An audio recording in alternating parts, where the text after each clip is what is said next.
Fascist হাসিনার আমলে ২৪-এর আন্দোলনের আগে বাংলাদেশে কি আর কোনো আন্দোলন হয়নি? তাহলে কেন ২৪-এর আন্দোলনই সফল হলো? ২০১৮ সালেও তো কোটা সংস্কার আন্দোলন হয়েছিল, কিন্তু আন্দোলনে কিছু কি পয়েন্ট বা টার্নিং পয়েন্ট না থাকায় সেই আন্দোলনটা মাত্রা পায়নি। আশ্চর্যের বিষয় হচ্ছে এই কি পয়েন্টগুলো শুধু জেনজিরাই যে তৈরি করেছে তা নয়, স্বয়ং আওয়ামী লীগ নিজেও এই কি পয়েন্টগুলো তৈরি করে জেনজিদের সাহায্য করেছিল। একটা বিষয় খেয়াল করবেন, কোর্টের রায়ের পর ১লা জুলাই এই আন্দোলনের সূত্রপাত হয়েছিল। হাসনাত নাহিদ আসিফরা শত চেষ্টা করেও সেই সময়ে দেশবাসীদেরকে জাগাতে পারেনি। ঠিক সেই সময়ে ১৪ই জুলাই প্রথম কি পয়েন্ট জারি করে স্বয়ং শেখ হাসিনা নিজে।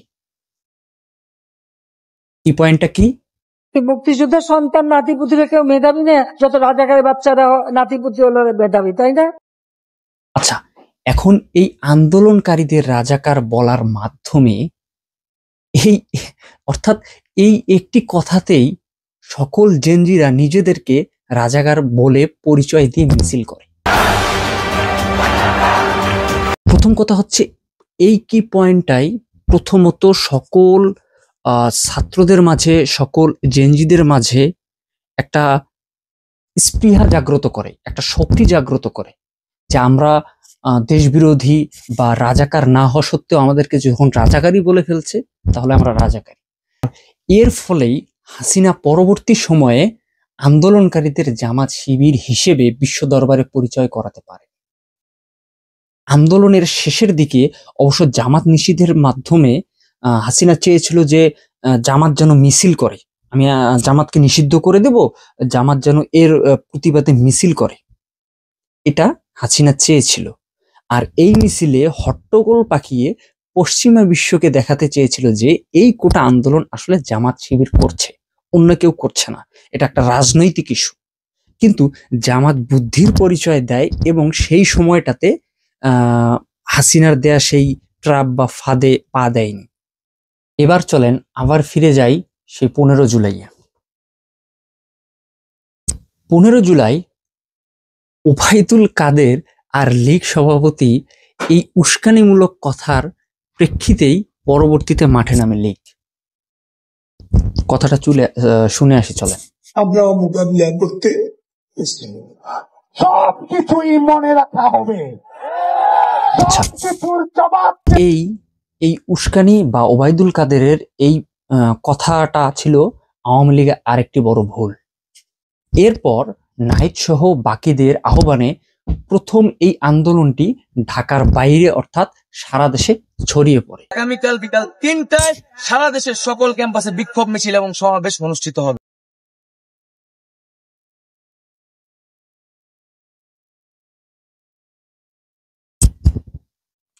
এর ফলশ্রুতিতে ১৬ জুলাই আবু সাঈদ শহীদ হন। এই আবু সাঈদের শহীদ হওয়াটা আন্দোলনে আরেকটি নতুন কি পয়েন্ট যুক্ত করে। এর সাহসিকতা আর বুক পেতে মৃত্যুকে আমন্ত্রণ করার দৃশ্যটি সারা দেশে একটা আলোড়ন সৃষ্টি করে।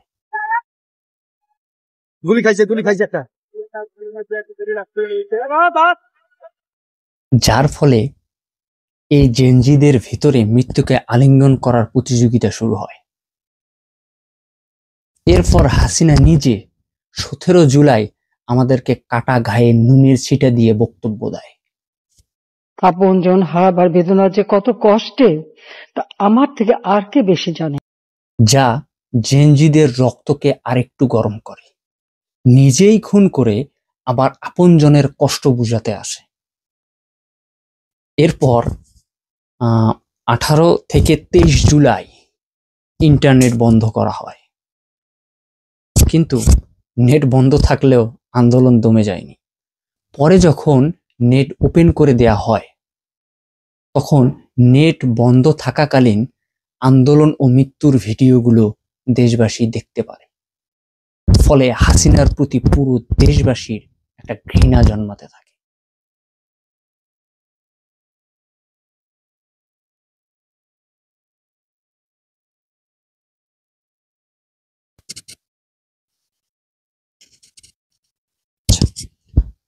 18 জুলাই মীর মুগ্ধের সেই পানি লাগবে পানি ভিডিওটি যখন দেশবাসী দেখে, তখন এই আন্দোলনটা শুধু ছাত্রদের মাঝে থাকেনি, যোগ দেয় সকল শ্রেণী পেশার মানুষ। এটি আরেকটি কি পয়েন্ট।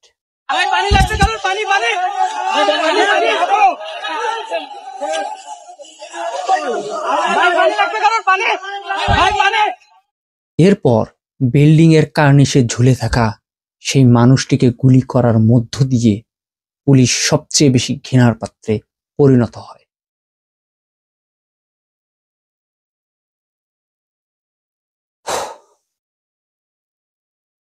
এছাড়া হেলিকপ্টার দিয়ে নির্বিচারে গুলি এবং সাধারণ মানুষ সহ ছোট বাচ্চাদের হত্যার মাধ্যমে যে পৈশাচিক বর্বরতা শেখ হাসিনা দেখানো শুরু করে, এর ফলে আন্দোলনটি আর শুধু সাধারণ ছাত্র ও জনগণের মাঝেই থাকেনি, সুশীল সমাজ, অভিনেতা, অভিনেত্রী ও শিক্ষক সমাজের মাঝেও ছড়িয়ে পড়ে, যেটা মূল আন্দোলনকারীদের জন্য বিগ অ্যাচিভমেন্ট হয়ে দাঁড়ায়।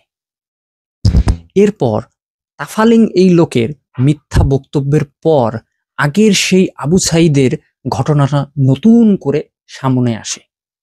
মানে আওয়ামী লীগ কোথায় আন্দোলন দমাবে সেটা না, নতুন নতুন করে উস্কে দেওয়ার মাধ্যমে আন্দোলনকে আরো চাঙ্গা করার চেষ্টা করছে স্বয়ং আওয়ামী লীগ নিজেই, এবং সেটা তাদের নিজের পায়ে নিজেই কুড়াল মারার মতো ঘটনা তারা ঘটায়। থেকে ড্রাগ করা হয়েছে যেন তারা বুক পেতে পুলিশের সামনে চলে আসে। 26শে জুলাইয়ের পর বিশ্ববিদ্যালয়ের ক্যাম্পাসে ক্যাম্পাসে অভিযান চালানো হয় এবং এরপর 27 জুলাই সরাসরি বিশ্ববিদ্যালয়ের শিক্ষকগণ আন্দোলনে শরিক হয় এবং তাদের ছাত্রদের পাশে তারা দাঁড়ানোর জন্য অঙ্গীকারবদ্ধ হয়। তারা তো আমাদের শিক্ষার্থী, তাহলে তাদের খোঁজ আমরা না নিলে কে নিবে? ডিবি অফিসে আন্দোলন বন্ধ ঘোষণার যে নাটক সাজানো হয়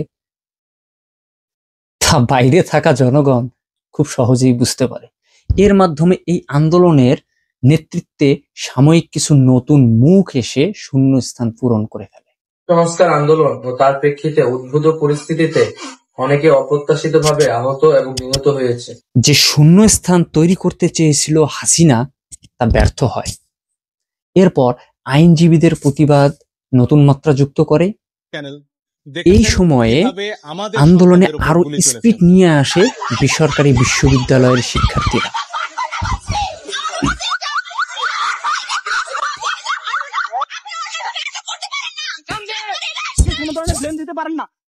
এরা প্রথম থেকেই ভালো অ্যাক্টিভ থাকলেও বলা চলে এই সময়ে এরাই বেশি কার্যকরী ভূমিকা পালন করে। এরপর আন্দোলন আর কোটা সংস্কারে থাকে না। হাসিনার পতন মূল লক্ষ্য হয় আন্দোলনকারীদের। বিভিন্ন বিদেশি চাপ আর সেনাবাহিনীর নিষ্ক্রিয়তা আন্দোলনকারীদের মনে আশা জাগায়। আর এরই মধ্যে জামাত নিষিদ্ধের শেষ দাবার চালটি চালেন শেখ হাসিনা। এতেও লাভ না হয়ে সারা দেশে সরাসরি আওয়ামী লীগকেই মুখোমুখি দাঁড় করায়। শেখ হাসিনা যাকে দুর্বৃত্ত কিন্তু পুলিশহীন দুর্বল এই আওয়ামী লীগ সারা দেশে প্রচুর পরিমাণে মার খায়। মূলত এই 5ই আগস্টেই হাসিনার পতন হয়ে যায়। আর 6ই আগস্ট দিনের শুরুতে মরণ কামড় হিসেবে হাসিনা নির্বিচারে মানুষ মারত, কিন্তু শেষমেশ এতেও কাজ হয় না, আর পতন হয় এক ব্রিলিয়ান্ট সাইকোর।